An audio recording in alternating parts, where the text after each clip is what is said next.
Right.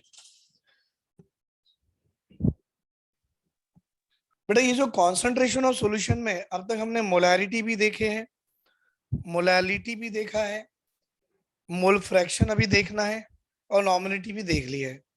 तो अपना जो टॉपिक था that is about the concentration of solutions. बेटा ये टॉपिक में अब तक हमने जो कवर किया है, the first one is a molarity term, we completed. बेटा second important term that is a normality also we completed, ये हमने कंप्लीट किया है। थर्ड वाला अभी भी हमने मोलैलिटी का भी टर्म कंप्लीट किया है, राइट। मैंने आपको कुछ एग्जांपल मोलैलिटी के साथ मोलैरिटी का भी जोड़ के दिया था। और अब जो करना है सबसे important that is a mole fraction, ये अभी हमको कंप्लीट करना है। अब ये क्या है पहले सीखेंगे। तो बेटा आज का जो कॉन्सेंट्रेशन ऑफ द सॉल्यूशन का टर्म होगा that is a mole fraction. आप इसको एक्स के फॉर्म में डिनोट कर सकते हो। कैसे डिनोट करोगे बेटा? एक्स के फॉर्म में। अगर आप इसकी डेफिनेशन लिखना चाहो तो आप लिख सकते हो कि it is the ratio of, हाँ बेटा, क्योंकि आपके पास सॉल्यूशन में दो कंपोनेंट होते हैं, एक सोल्यूट का और एक सॉल्वेंट का। तो it is the ratio of number of moles of a component to the total number of moles of all the component. Ratio of number of moles of component to the total number of moles of all component। अब ये definition आपको समझ में नहीं आएगा, क्योंकि ये definition कब समझ में आएगा? जब आप सिंपल एग्जांपल लेके काम करेंगे। कैसे? देखो भाई, अब मैंने एक सॉल्यूशन बनाना है। सर ये सॉल्यूशन बनाने के लिए मैंने इसमें ए डाला और बी डाला। मैंने ऐसे देखा कि ए की क्वांटिटी कम थी तो भाई ए मेरा सोल्यूट हो गया, बी की क्वांटिटी ज्यादा थी तो बेटा बी मेरा सॉल्वेंट हो गया। और अब तक हम इतना तो जानते हैं कि सोल्यूट और सॉल्वेंट को मिला के सोल्यूशन मिलता है। अच्छी बात है, वेरी गुड। बेटा इस सॉल्यूशन में मुझे मोल फ्रैक्शन ऑफ ए निकालना है, तो मुझे क्या करना पड़ेगा? इसका नंबर ऑफ मोल्स लेना पड़ेगा bye total number of moles of the component. क्या बेटा समझ में आया? तो व्हाट इज एक्स ए अगर आपसे पूछा जाए तो बोलना x A is the mole fraction of component ए। बेटा मुझसे पूछा गया क्या सर आप मोल फ्रैक्शन ऑफ बी निकाल सकते हो? तो मैंने बोला क्यों नहीं भाई, अगर मेरे पास ये सॉल्यूशन है, इस सॉल्यूशन में बी का फ्रैक्शन कितना? मोल फ्रैक्शन का मतलब बेटा ये पूरे सॉल्यूशन में बी का फ्रैक्शन कितना? तो भाई बी की जितनी नंबर ऑफ मोल्स होंगी किसमें बेटा? टोटल नंबर ऑफ मोल्स में, वो मेरा बी का फ्रैक्शन हो जाएगा।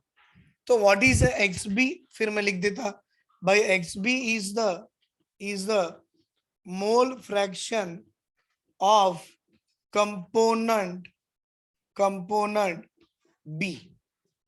बेटा एक्स ए क्या है? मोल फ्रैक्शन ऑफ कंपोनेंट ए।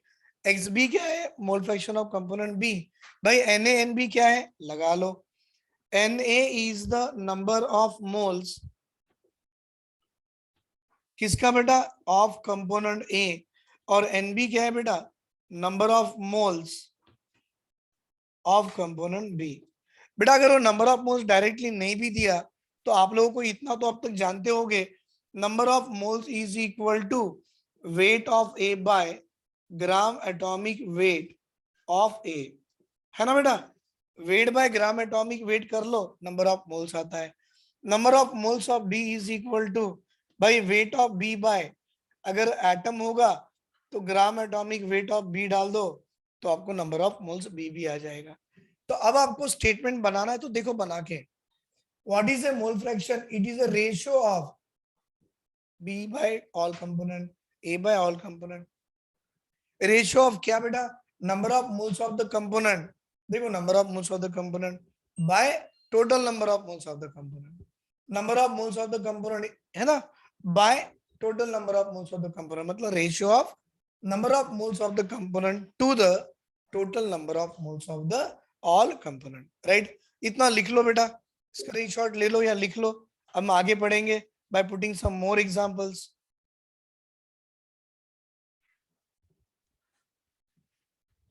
बेटा ये जो है मोल फ्रैक्शन वाला जो मैंने आपको बताया, थोड़ा इसको मैं सोल्यूट और सॉल्वेंट का टर्म लेके भी बताने की कोशिश करूंगा, क्योंकि है ना यहाँ पे एक स्केल होता है बेटा, सोल्यूट का मोल फ्रैक्शन प्लस सॉल्वेंट के मोल फ्रैक्शन का सम अप करा लो, ऐड करा लो, तो दोनों की वैल्यू 1 आती है। ये 1 आती है यहाँ तक तो सही है, बट अगर मैं आपको डिराइव करा के दूंगा ना, तो आप कभी जिंदगी में भूलोगे भी नहीं कि दोनों की सम करने से वैल्यू 1 आती है। तो थोड़ा डेरिवेशन भी है, समझ लेंगे। डेरिवेशन का एग्जाम में कभी पूछता नहीं है, बट अगर हमको मालूम रहा थोड़ा अच्छा लगेगा। कैसे, सुनो बेटा, अपना टॉपिक अब भी वही है, मोल फ्रैक्शन का। तो मैं ऐसा लेना चाहूंगा मोल फ्रैक्शन के लिए कि सर मेरे पास एक मोल फ्रैक्शन ऑफ सोल्यूट निकालना है। मोल फ्रैक्शन किसके निकालना है बेटा? सोल्यूट के निकालना है। तो मैं बोलूंगा number of moles of solute by number of moles of solute plus number of moles of solvent. ये आप भी समझ गए होंगे, क्योंकि मैंने सोल्यूट की मोल फ्रैक्शन निकालना है तो करना क्या पड़ेगा बेटा? सोल्यूट की mole number of mole by total number of moles of the component present in the solution.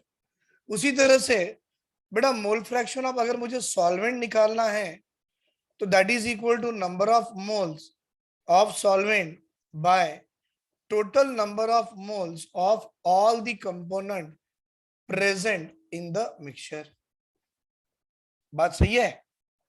Total number of moles of the component, देखो number of moles of the solvent by total number of moles of all the component present in the mixture.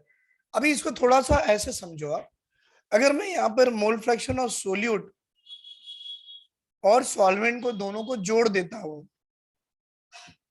इसको इसको जोड़ दिए बेटा, solute की value क्या? Number of moles of solute by number of moles of solute plus number of moles of solvent. Very good भाई। Plus इसकी value जोड़ो सॉल्वेंट की, number of moles of solvent by number of moles of solute plus number of moles of solvent. बेटा आपको इतना तो मालूम है, बेसिस अगर सेम है तो ऊपर के न्यूमरेटर को जोड़ देने का है। जोड़ दो sir, number of moles of solute plus number of moles of solvent by number of, दोनों सेम है ना भाई, तो number of moles of solute plus number of moles of solvent. बेटा ये दोनों की दोनों वैल्यू कैसे दिख रही? सेम, तो इट इज इक्वल टू 1। तो क्या सर मैं ऐसे लिख दू, mole fraction of solute plus mole fraction of solvent must be equal to 1। इन दोनों को सम करा लो, ये दोनों को ऐड करने से वैल्यू कितनी आती है? 1 आ जाती है। ले लो बेटा, इसको लिख लो।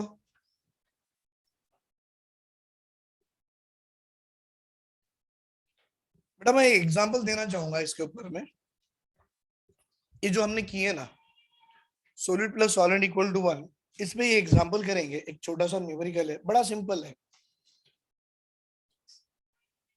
बहुत सिंपल है बेटा। क्योंकि अगर हमको एक भी आपको मिल जाता है, मोल फ्रैक्शन ऑफ सोलिड मिल जाता है, तो x1 plus x2 equal to 1 के फॉर्मूले से x1 अगर आपके पास में है तो x2 is equal to 1 minus x1 कर लो, आपको आंसर आ जाएगा। क्वेश्चन कुछ ऐसा दिया है, देखिए 44 ग्राम ऑफ CO2 की 44 ग्राम दे दिया, और एंड 48 ग्राम ऑफ ऑक्सीजन। बेटा एक CO2 है, एक ऑक्सीजन है, दोनों मिला लिए। when 44 gram of CO2 and 48 gram of O2 are mixed together, दोनों को मिला लिए, तो अब हमसे पूछ रहा है calculate mole fraction of CO2। बेटा इतना बड़ा वर्ड लिखने के बजाय उसका फॉर्मूला जोड़ दो, आपको बोल रहा है कि मोल फ्रैक्शन ऑफ CO2 निकालो and mole fraction of oxygen भी निकालो। क्या करना, देखो बेटा, आप अगर मोल फ्रैक्शन ऑफ CO2 पूछता तो ये आपको मालूम है, number of moles of CO2 bye total number of moles of the component. एक तो CO2 भी है, दूसरा वाला ऑक्सीजन भी है। तो क्या करना, number of moles of CO2 और ऑक्सीजन निकालने की कोशिश करो। Number of moles of CO2 equal to CO2 का वेट कितना है बेटा, 44। आप जानते हो ना नंबर ऑफ मोल्स कैसे निकालते हैं बेटा, जो भी वेट होगा गिवन वेट, उसको ग्राम मॉलिक्यूलर वेट से डिवाइड करते हैं।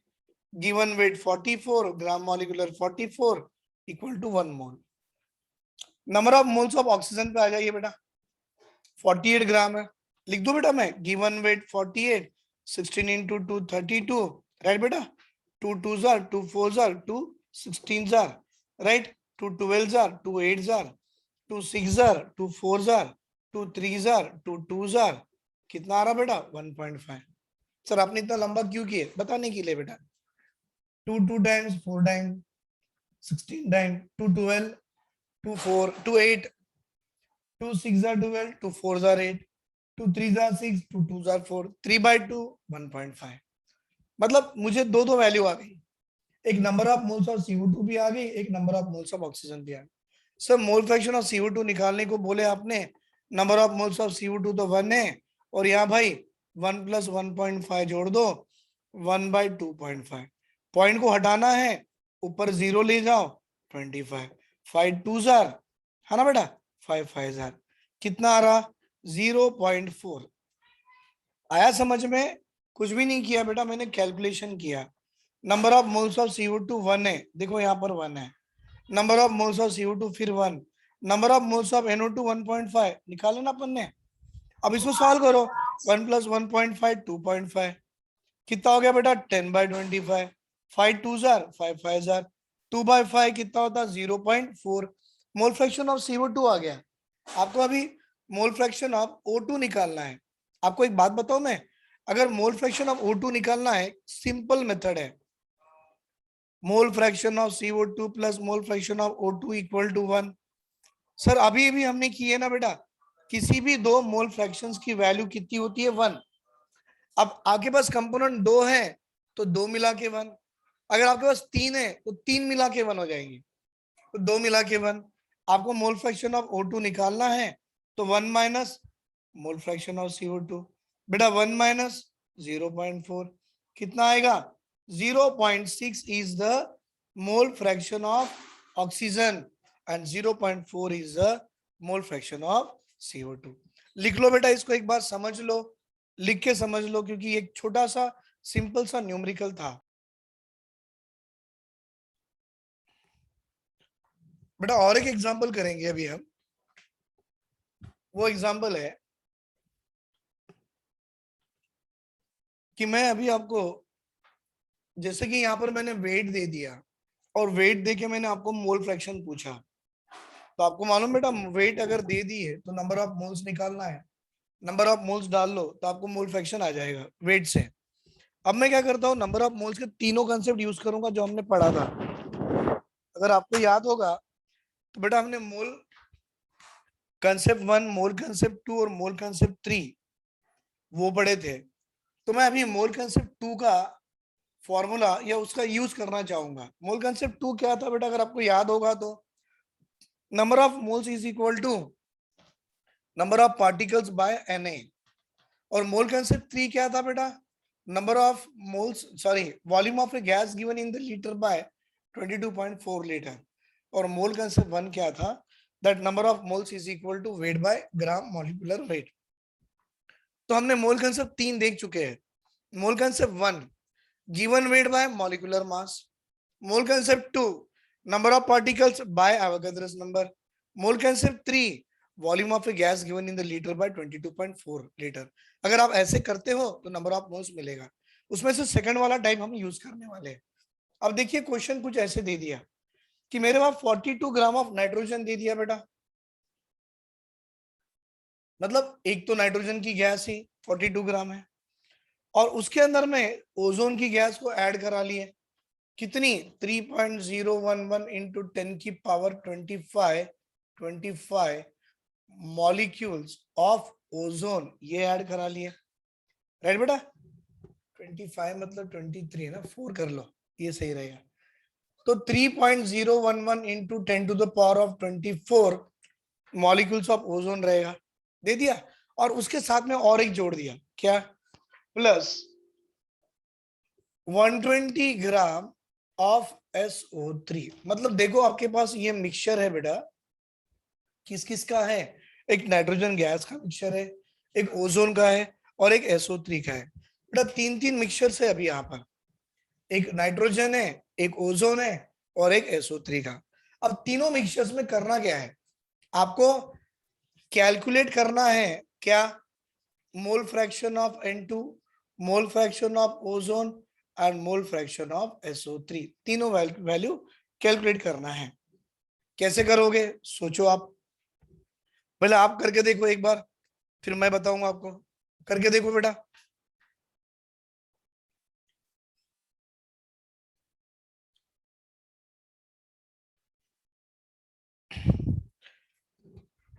बेटा ये जो क्वेश्चन दिया गया है, इसमें आपसे पूछा है कि मोल fraction of N2, ozone and SO3। सबसे पहला काम आपका यही है बेटा कि नंबर ऑफ मोल्स निकाल लो, गिवन मास बाय 14 इंटू 228। क्यों जानते हो, नाइट्रोजन की एटॉमिक नंबर तो 7 है, मास नंबर 14 है, तो 14 इंटू 228, ये आ गया आपको नंबर ऑफ मोल्स, राइट बेटा। 2 2 जार 2 1 जार 2 1 जार 2 4 जार, राइट, दैट मीन्स 21 बाय 14 आ गया। 7 3 जार 21, 7 2 जार 14 बाई 3 बाई 2, फ्रैक्शन में पकड़ के रखेंगे ना, अच्छा लगता है। फिर number of moles of ozone, आपको याद है अपना मोल कंसेप्ट 2 बेटा, जो भी नंबर ऑफ पार्टिकल्स दिए हैं उन नंबर ऑफ पार्टिकल्स को आप अवोगाद्रोस नंबर से डिवाइड कर लीजिए, 3/6 1/2, ये 10 to the power of 24 minus 23, 10 to the power of 1 10, तो कितना होता 1/2 इंटू 10, 10/2 इक्वल टू 5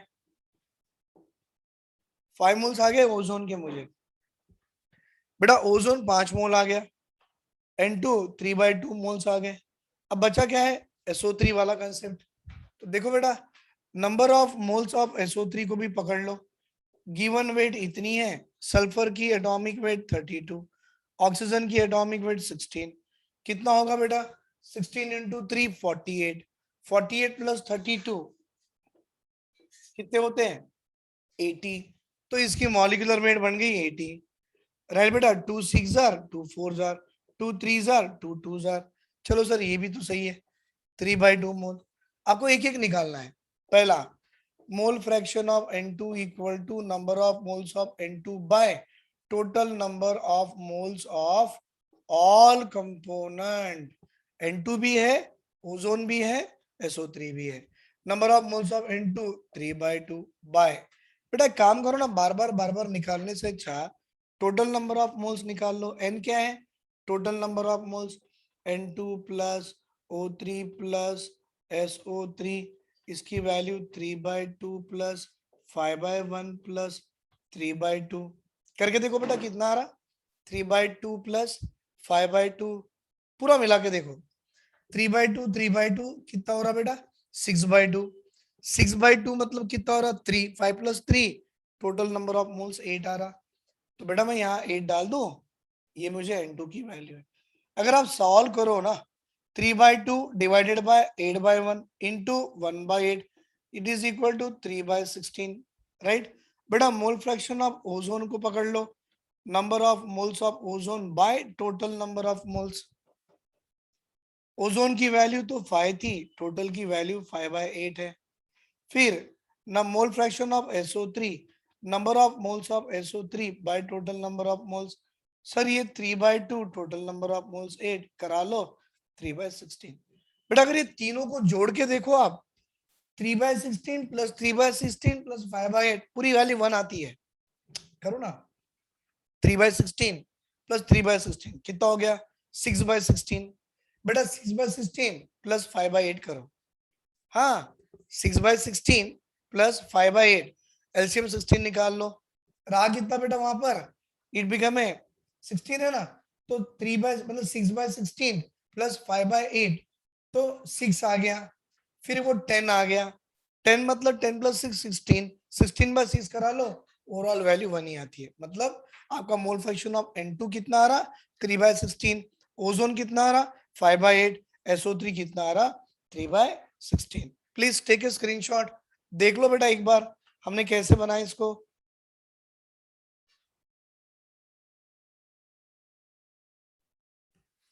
बेटा एक नया नया क्वेश्चन करेंगे अभी हम।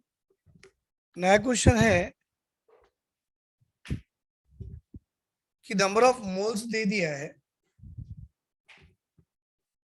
बेटा अभी जो क्वेश्चन है आपको नंबर ऑफ एटम्स दे देगा, वेट दे देगा, वॉल्यूम भी दे देगा, और तीनों कंसेप्ट भी आ जाएंगे इसमें।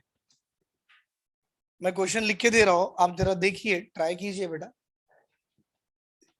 एक में नंबर ऑफ एटम्स भी है, वेट भी है, और volume of the gas in litre भी दिया है। मतलब आपको तीनों के तीनों मोल कंसेप्ट लगाने हैं अभी, तीनों भी। क्वेश्चन कुछ ऐसे दे दिया 6.023, मतलब नंबर ऑफ पार्टिकल्स दिया है 6.023 इंटू 10⁻22 एटम्स ऑफ हीलियम दे दिया, राइट बेटा। 10⁻22 एटम्स ऑफ हीलियम है, 13.2 ग्राम्स ऑफ कार्बन डाइऑक्साइड है, राइट। और दे दिया 11.2 litres of oxygen gas, 11.2 litres of oxygen gas at STP. आपको निकालना क्या है बेटा, calculate mole fraction of helium, mole fraction of carbon dioxide and mole fraction of oxygen. आपको ये तीन निकालना है। ट्राई करो बेटा आप लोग, मैं वेट करता हूं, फिर आपके बाद मैं भी सॉल्व करके देता हूं। Please try it. Mole concept 1, mole concept 2, mole concept 3, तीनों के तीनों भी आ गए इसमें।